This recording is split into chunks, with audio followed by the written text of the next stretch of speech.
Hey, this is Chad with BeGoneForGood. Today, you're finally going to get a chance to see the Mid-Atlantic BDR movie.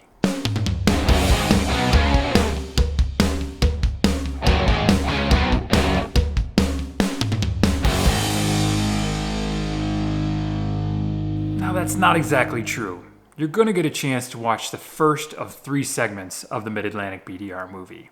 Now, I just could not pare this down enough to get it in one shot, so you're going to get 3 different sections, which allows you a little bit more digestible episodes to go through. Today, for the first episode, you're going to get section 1 through section 4, plus the accident that we had before we even started. You'll see that. You'll see some of the repercussions of that. But that'll be the first segment.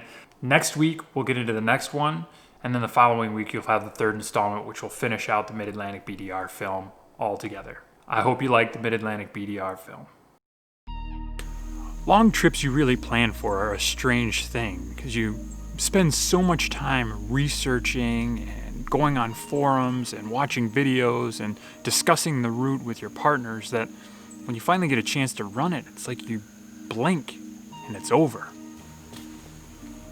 I came back from my Mid-Atlantic BDR experience and I had like a trip hangover type of thing where like a quickly forgotten remnant of a dream.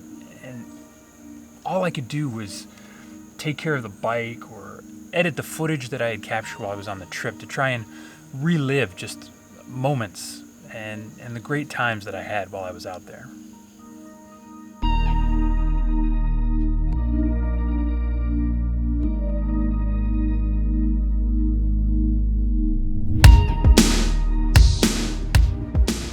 Just got up here to the Tennessee area, just a little bit outside of Damascus, riding the Snake on Highway 421 and had a small mishap. You kept going?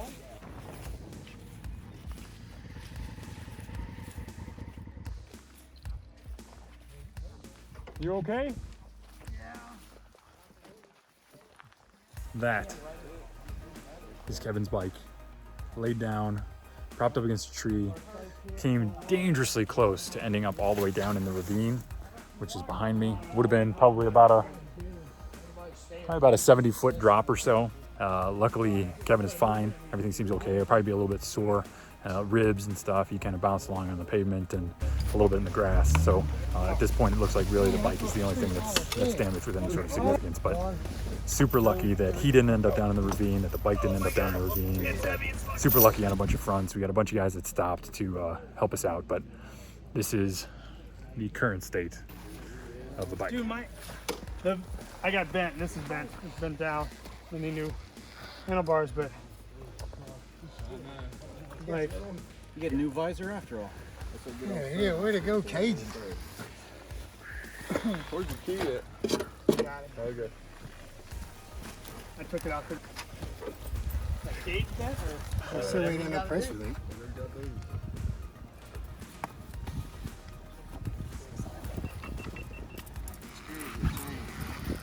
yeah, no, I can't write it down. I don't think.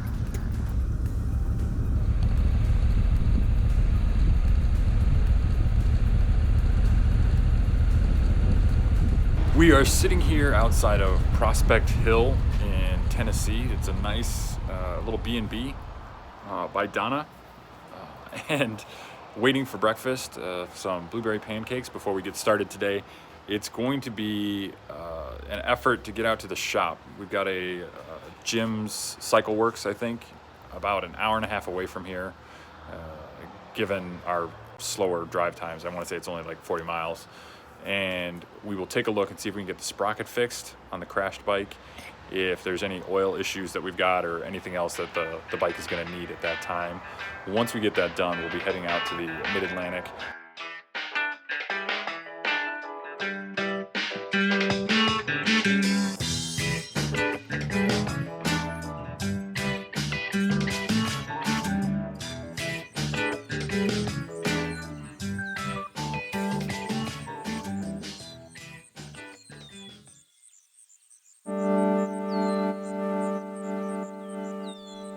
There's nothing like an accident to bring clarity to your goals when it comes to a trip like this. We find ourselves constantly pushing for the next big thing. We want to go farther, faster, to see something more exotic, to hit terrain more extreme, and that drive can be quite contagious. It was only when I got home and started editing that I realized something. You can see great footage of the trail from tons of different channels. In fact, the Ride BDR guys already did an incredible job of shooting this route with the movie. But the things I remember, the things I value, that is what I sought to capture. So we're going to do things here a bit differently. I'm going to show you the things that matter to me.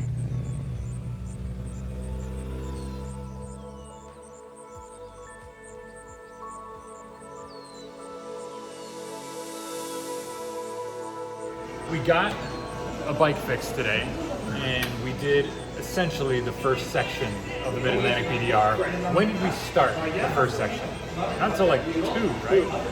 Till 2. We started at 2 and ran it till almost 7. Yeah. Right? And then we had to skip out and kind of take the road a little bit. What has happened since then is that we have gotten gas and stopped for food and been rained on as though 40 days and 40 nights was coming all over again. Like, I swear to God, I passed Noah's Ark on the way through.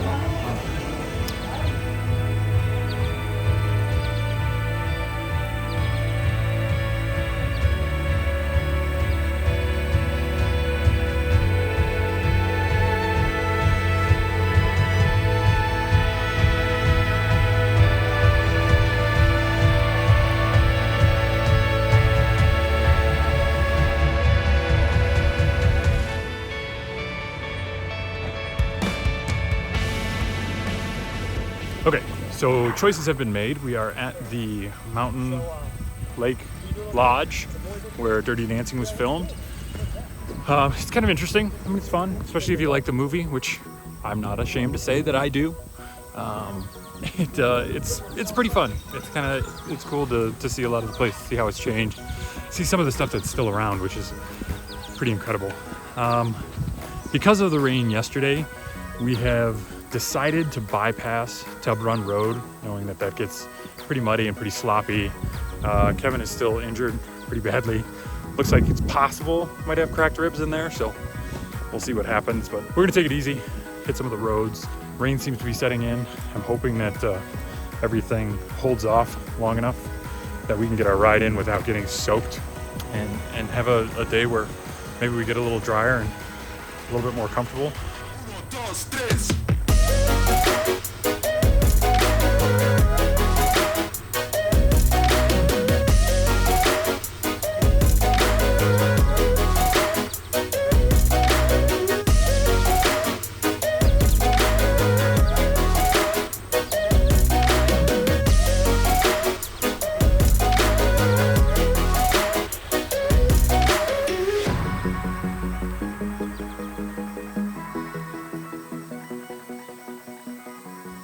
So we just got done with skipping Tub Run Road, and if you are interested in skipping Tub Run Road, right there where the sign, there'll be a sign to your right, and then the road will continue straight ahead. If you take that road straight ahead, it is a great ride. You will see some amazing farmland. It's super twisty, super rolling hills, ups and downs, ins and outs. It's a great run. I'm sure Tub Run is probably spectacular as well. That's why they included it. But if you do happen to skip it and want to have a good ride also, that road, whatever it is, like 638, 652, whatever, is really spectacular. On the map, you'll see it splits right at Tub Run Road and carries you all the way through to just after Tub Run Road. Great road. Enjoyed it thoroughly. Give it a thumbs up. Definitely take that road if you have a chance. We are in Covington, Virginia. We had a really good trip today. Started out wet from last night, still wet from last night, and dried out slowly through the day because it did not rain today, which we are very thankful for. And then, was it brushy road? Red brush road, tons of wildlife. So just as a pro tip out there, if you are riding around on any of these roads, one, go slower than you think you have to, because some of these turns are super tight and sometimes they're a little bit crowded. So if you come ripping around that corner, you could go face first into somebody else. And wildlife is also out there in droves, so just be aware of it. Goal for tomorrow, I think it would be awesome if we could actually complete all of section 3. That would be significant. I don't know what that's going to take. I don't know what sort of time commitment or speed commitment that's going to take. Yeah, it's going to be an early start, sometime around like 10 or 11, I'm sure, with a breakfast stop shortly after. We'll see. But that's my goal.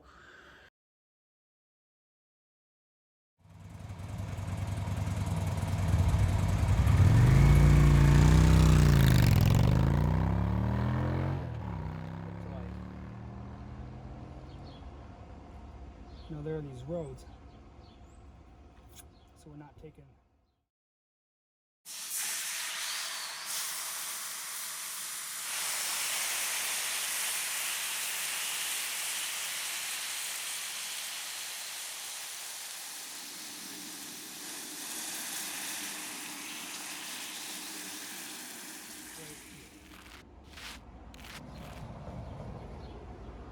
Mitchell. 10 miles. By Mitchell. What I'm saying is that we can try to get to like.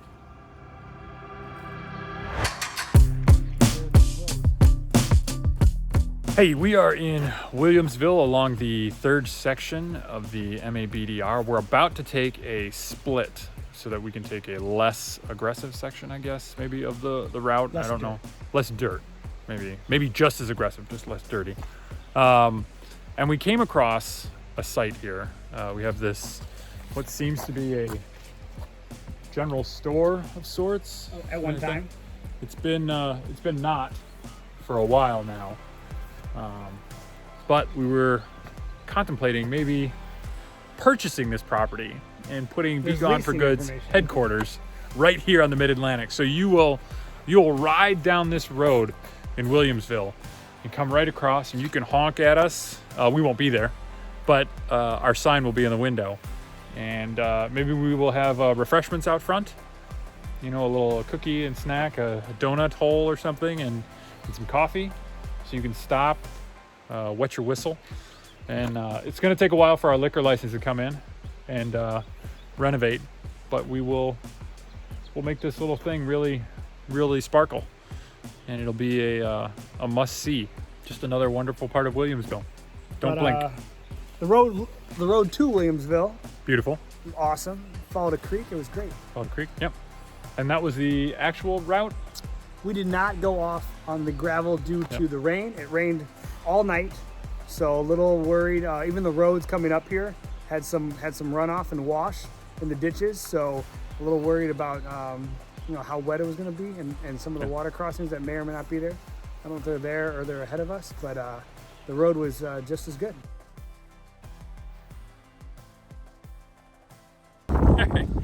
So we are south of Brandywine on a road that is not part of the BDR. It's a little offshoot. We're a little bit west of the BDR. We are a little west of the BDR. The offshoot after or south of Brandywine that goes off road. We decided not to take it because of the rain, so we're on the road. So they're there. And we came across this, which is this incredible hilltop cemetery with some very old tombstones. And probably one of the most inspiring and wonderful views I've ever seen for a graveyard. Any thoughts as you wandered through here? Lots of infants from the early 1900s, which again makes sense, but just kind of points to the how good it is now to not have to lose kids. Yeah. Ages are too young. Yeah. 50s, 60s. But if you have a chance or are going to be skipping off of the Mid-Atlantic BDR, I would suggest making this stop. So we are here, we're along the road in section 4. We have stopped at the Horncamp School. This is an old schoolhouse that's still, I guess, kept up by the family that lives right here on the property. And it's turned into kind of a museum now and all sorts of different relics and stuff. But I mean, they still have the desks. That's amazing. The desks, the books, there's pictures of classmates on the walls. There's a guest book sign in over here where people that went to school here Up until 1952, this was operational. People that went to school here have come back and signed this book up just a year ago. This is outstandingly interesting. They've got old American flags and signed photographs and an ironing board and school chairs. I mean, this place is just, I'll tell you, if you would have asked me something to skip on the way in, I probably wouldn't have thought much of this because it just didn't seem like anything. It's an old schoolhouse, of course. But you have to stop here. This is unbelievable.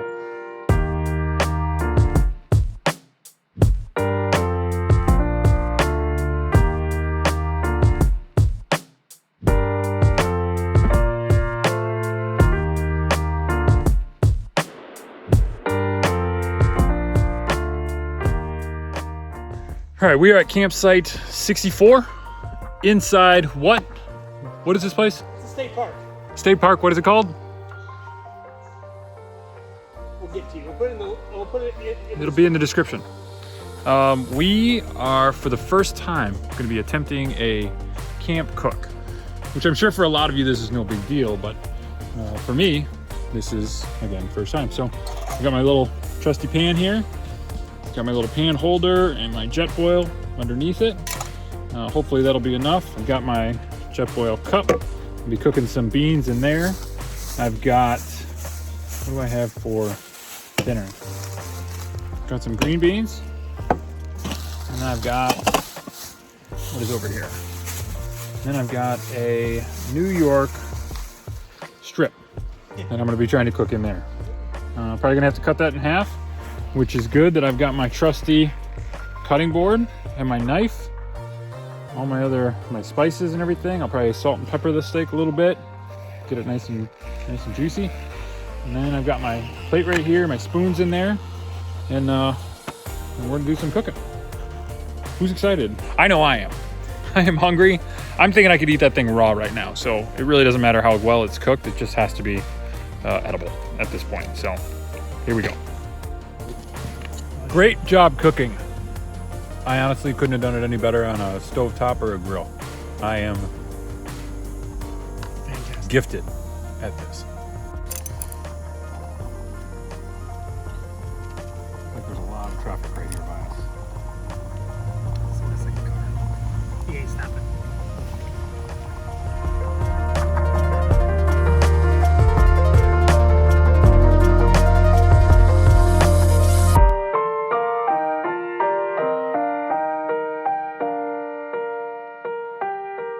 Thank you very much for tuning in. I hope you enjoyed what you saw here. There's a lot more to come, obviously, as we'd already talked about. If you like what you saw, definitely subscribe to the channel, hit that bell so you get notifications as we drop the next two. Also, if you're interested in supporting the channel, check out this video up here. It runs you all through everything that we're gonna be doing as far as how you can support us, what we're gonna be doing with that support, and just gets you everything you need to know. Thank you very much for watching. This is Chad with Be Gone for Good. I'll see you in the next one.